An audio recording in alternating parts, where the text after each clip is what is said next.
Good morning, everyone. Earlier, we studied in social science lesson number 7, which was following the Mahatma part 1. This is lesson number 10, following the Mahatma part 2.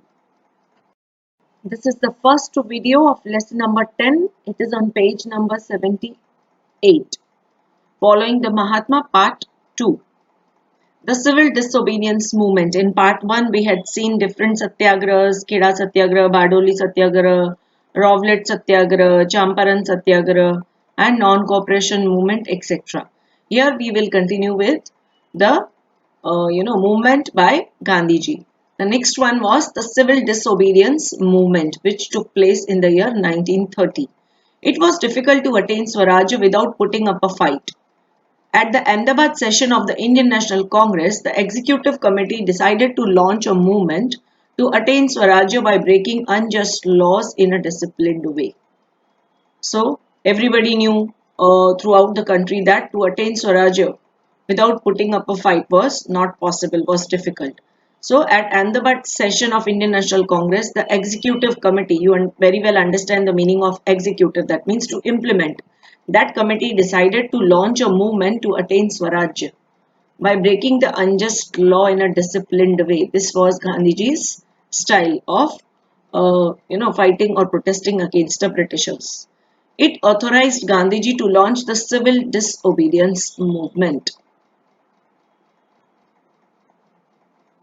which means the people would not obey the British government. Earlier, they did not cooperate. In the non-cooperation movement, we saw that the people were asked not to cooperate the British government or not to support the British government. Here, according to this movement, the people of India were, guided that they should disobey the Britishers, under which Gandhiji started the Dandi March in 1930. The civil disobedience movement started with the breaking of the unjust salt law. The British government had monopolized the production and trade of salt for the British government and the English merchants only. Salt was made a taxable commodity which Gandhiji and other nationalists felt was very unjust. So Gandhiji announced in the year 1930 that he would carry out a march up to Dandi near Surat to break the salt law. Now exactly what was this? Everyone first of all knows what is salt, right? Namak, very important ingredient of our food, everyday food in all the meals. Without salt, we cannot have our meals. Now this British government, what did they do? They had monopolized the production and trade of salt. That means only the Britishers could carry out this process of taking salt from the sea and whatever, uh, clearing it or making it edible, and then they used to sell this salt to the people of India only. You are understanding? हमारे ही देश के जो भी what do you call sea coast से salt लेंगे, उसको process करेंगे, उसको खाने लायक बनाएंगे, एडिबल बनाएंगे और हमारे ही देश को बेचेंगे. And this collecting of salt and salt factories जो भी होती थी, इट वाज द मोनोपोली. सिर्फ वही ये काम या ब्रिटिश कंपनी ही ये काम कर सकती हैं. ओके, सिर्फ ब्रिटिश इंग्लिश मर्चेंट्स ही ये काम कर सकते हैं. Salt was made a taxable commodity, मतलब सॉल्ट खरीदेंगे और उस पर भी हम टैक्स पे करेंगे. So Gandhi ji and other nationalist felt this was very unjust. Obviously this is unjust. हमारे ही कंट्री के सी कोस्ट से सॉल्ट लेते थे, उसको प्योरीफाई करते थे और हम ही को बेचते थे और हमको उस पर टैक्स भी देने का. पहली बात तो हमको खरीदना क्यों है वो सॉल्ट जो हमको नेचर से फ्री मिल रहा है, जो हम डायरेक्टली यूज कर सकते हैं by purification method at home, right? So Gandhiji and other nationalist other leaders, they felt that this was unjust. Gandhiji announced in the year 1930 that he would carry out this Dandi March, which is near Surat, to break the salt law. Gandhiji started the Dandi March from Sabarmati Ashram, Ahmedabad, with his 78 companions on 12th March 1930. So, from Sabarmati Ashram, which was there in Ahmedabad, With his 78 companions, on 12th March, Gandhiji started this Padyatra or Dandi March. Meetings were held in every village that was on the route. जितने भी villages road पे आए, you just imagine starting starting to walk from Ahmedabad till Surat. He went by just foot, just he kept on walking. And जितने भी villages रास्ते में आते थे, he used to explain them the importance of this Dandi March. Gandhiji explained to the people the characteristics of the civil disobedience movement, need to break the salt law, and the significance of satyagraha in attaining Swarajya. He also explained people what is the importance of satyagraha so that they can attain Swarajya or freedom. Gandhiji reached Dandi on 5th April 1930 and on 6th April he broke the salt law. So on 5th April he reached Dandi. He started on 12th March. That means around in less than a month he reached Surat, and there he took a handful of salt in his hand and he broke the salt law. Gandhiji, while picking up a fistful of salt in his hand, fistful means muthi bhar salt. So he took a fistful of salt in his hand and it said, "With this I am shaking the foundations of the British Empire." और मैं नमक का कानून तोड़ रहा हूँ. We can see here in the picture Gandhiji is taking salt from the seabed, the sea coast, and we can also see there are other companions of Gandhiji. The farmers, tribals and women actively participated in this movement. The government resorted to the policy of suppression. So government definitely it has shaken the British government. So to suppress it, उसको दबाने के लिए British government they took different steps. Thousands of satyagrahis were arrested. See here the map is shown. Gandhiji started from Ahmedabad, Sabarmati Ashram, and he reached to Dandi, which is in Surat. Okay. Now here there is an activity. There are few questions in the activity which you have to do. Write the names of places on the route of Dandi March with the help of a given map. All the red spots which are given, you have to write down the names, taking help from the map of Gujarat. What is the distance between Ahmedabad and Dandi? Decide the scale and write. You can write down in kilometers. Across which districts did Dandi March pass through? You have to name these districts. Which are the centers of salt industry in Gujarat? This also you have studied in your earlier standards.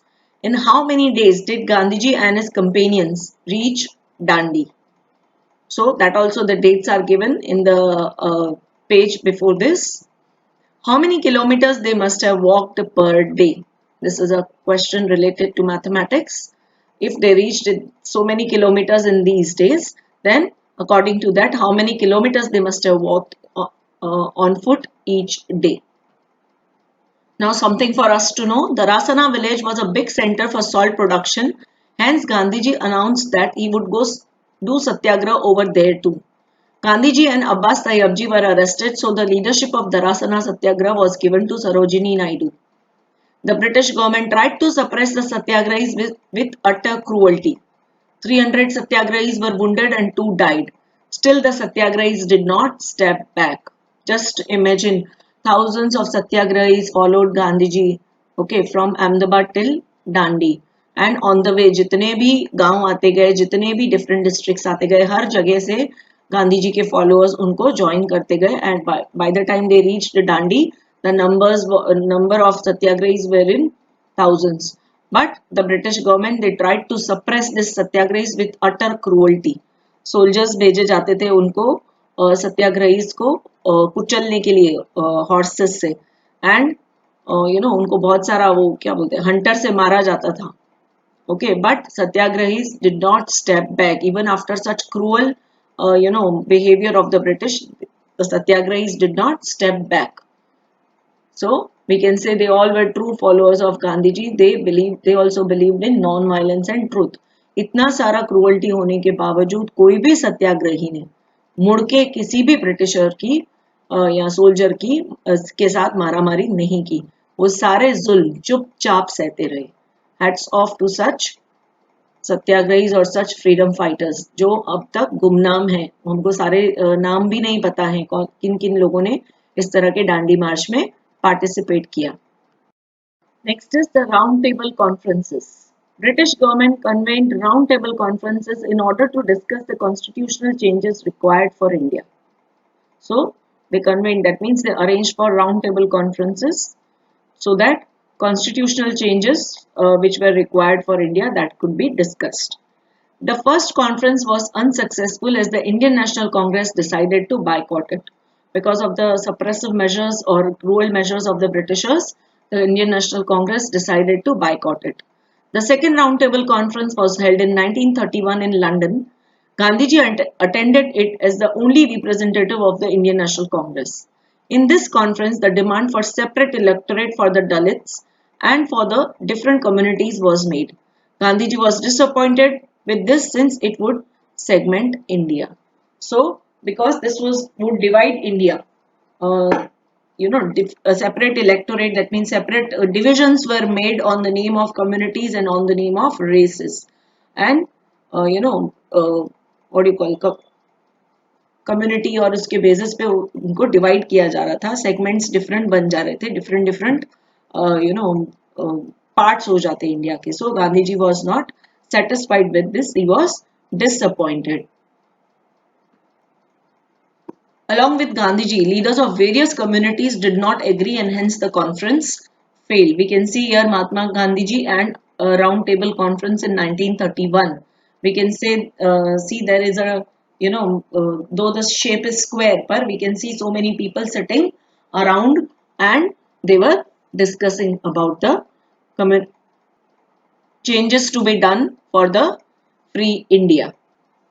Next is the Government of India Act 1935. The Government of India Act was the second phase in the constitutional changes in India, but it turned out to be inadequate and disappointing for the nationalists.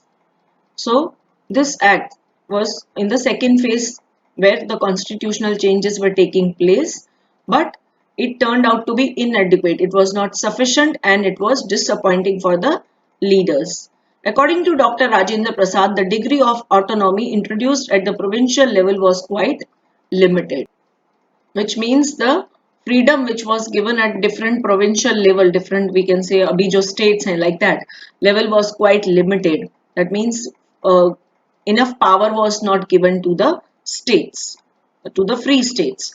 The provincial governors retained important reserved powers and the British authorities also retained a right to suspend responsible government.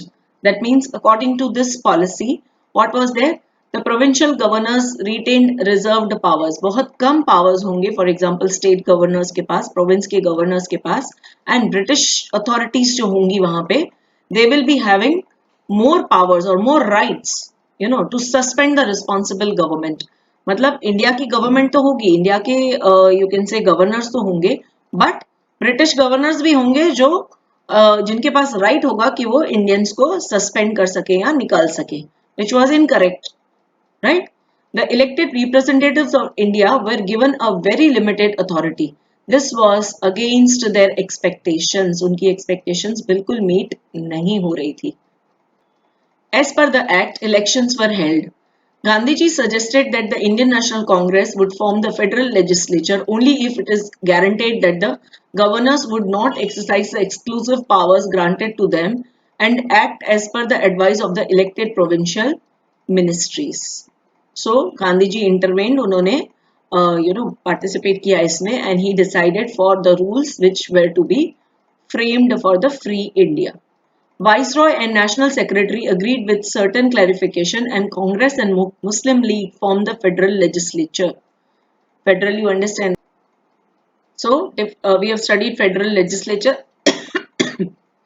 that means the powers are divided, throughout the country. Different states have got also have the powers, and whereas the complete power of the whole country rests in the hands of the center. So, the Congress and the Muslim League formed the federal legislature. The experiment of provincial Swarajya continued for 2 years. When the World War II broke out in the year 1939, the British government declared India as a part of it without consulting the federal legislature. तो India का उन लोगों ने एक group बनाया जो India को rule करेगा, federal legislature, but when the world war two broke out, जिसमें ब्रिटिशर्स ने भी पार्टिसिपेट किया था, तो उन्होंने इंडिया का नाम भी दे दिया कि India has also participated. Indian leaders से पूछा ही नहीं whether you want to participate और not. And as a sign of the protest the committees resigned. जो फेडरल कमिटी लेजिस्लेचर में जो भी कमिटीज थी, all of them resigned. Understood?